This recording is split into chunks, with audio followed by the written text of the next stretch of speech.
Ducky भाई case में नया धमाका, रिश्वत का इंकशाफ या एक नया फ्रॉड। डक्की भाई के घर वालों से 1.5 करोड़ रुपया ले लिया गया और इसी के साथ साथ 5 अफसरान को गिरफ्तार कर लिया गया। ये इंकशाफ क्या है, हकीकत क्या है, जानने के लिए वीडियो आखिर तक देखिए।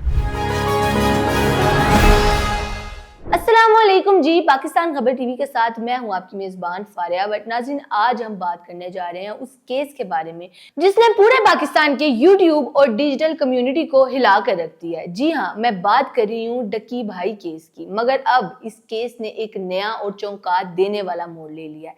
मुबैना रिश्वत का एक नया इंकशाफ हो चुका है। नाज़रीन, चंद माह पहले डक्की भाई पर इल्जाम लगा कि उन्होंने ऑनलाइन बैटिंग और जुए की एप्स को प्रमोट किया था और उसके बदले में भारी रकम वसूल की थी। उनके बैंक अकाउंट्स फ्रीज किए गए, सारा चेक एंड बैलेंस किया गया, डिजिटल करेंसी अकाउंट्स जेरे तफ्तीश आए और case national cyber crime investigation agency के हाथ में चला गया। जमानत की दरखास्त मुस्तरद हुई और केस बाकायदा कार्रवाई के मरहले में दाखिल हो गया।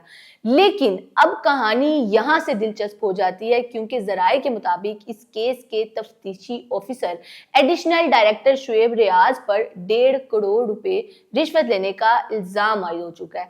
मुबैना तौर पर डक्की भाई के वकील से कहा गया कि अगर रकम अदा कर दी जाए तो रिलीफ दिलवाया जा सकता है, उनकी हालत बेहतर की जा सकती है। और अब जो दावा ये किया जा रहा है घर वालों की तरफ से कि ये रकम यानी 1.5 करोड़ रुपए अदा हो चुके हैं, मगर रिलीफ वो कभी नहीं मिला। डक्की भाई की फैमिली के मुताबिक ये सारा राब्ता एक फ्रंट मैन के जरिए हुआ और वो फ्रंट मैन फैसलाबाद से ताल्लुक रखता है। अदायगी के बाद भी कोई फर्क ना पड़ा और डक्की भाई की हालत अब भी वैसी है।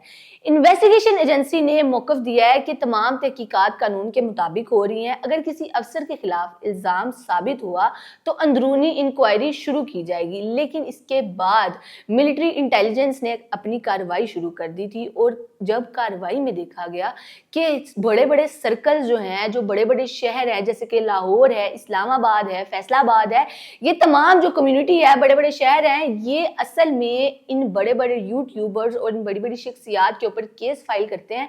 और फिर उसके बाद बाकायदा तौर पर एक मीटिंग होती है और इस चीज को हल इस तरह किया जाता है कि एक कॉन्ट्रैक्ट साइन किया जाता है और उनसे घर वालों से, उनके घर वालों से, अहले खाना से पैसे वसूल किए जाते हैं उन यूट्यूबर्स, उन बड़ी बड़ी शख्सियात के एवज। सोशल मीडिया पर नाज़रीन ये खबर जंगल की आग की तरह फैल गई है और अब मिलिट्री एजेंसी ने 5 अफसरान को गिरफ्तार कर लिया है, जिनमें NCCI के बहुत बड़े बड़े अफसरान भी शामिल हैं। कुछ लोग इस पर ये कह रहे हैं कि अगर रिश्वत के इल्जाम दुरुस्त हैं तो सिर्फ ये एक शख्स नहीं बल्कि पूरे निजाम की बदनुमानी का एक चेहरा है। और जबकि ये देखने को सुनने को मिल रहा है कि जो अफसरान गिरफ्तार हुए हैं उन्होंने इस बात पे इकरार किया कि हाँ ऐसा ही होता था, हम भारी रकम लेते थे और उसके बाद केस को रफा दफा कर दिया जाता था या फिर उन मुल्जिमान को बहुत ज्यादा फैसिलिटीज दी जाती थी। अब इस पर जो सारिफीन है वो कह रहे हैं कि डक्की भाई के खिलाफ मुकदमा भी पूरी शफाफियत के साथ चलना चाहिए। लेकिन नाजरीन, यहाँ सवाल ये है कि क्या ये केस वाकई इंसाफ की सिमत बढ़ रहा है या फिर ये भी एक नया स्कैंडल बनने जा रहा है जिसमें हकाइक धुंधला गए हैं और ताकतवर बच जाएगा। ये तो वक्त ही बताएगा। लेकिन आप क्या समझते हैं कि इस केस की सच्चाई सामने आनी चाहिए? अगर तो आप ये समझते हैं तो इस वीडियो को लाइक करें, ज्यादा से ज्यादा शेयर करें ताकि दूसरे लोगों तक भी ये हकाइक पहुंच सके। वीडियो पसंद आए तो अपनी राय का इजहार कमेंट सेक्शन में कीजिएगा। अब तक के लिए इतना ही नाजरीन, मुझे दे इजाजत, अल्लाह ने के बाद।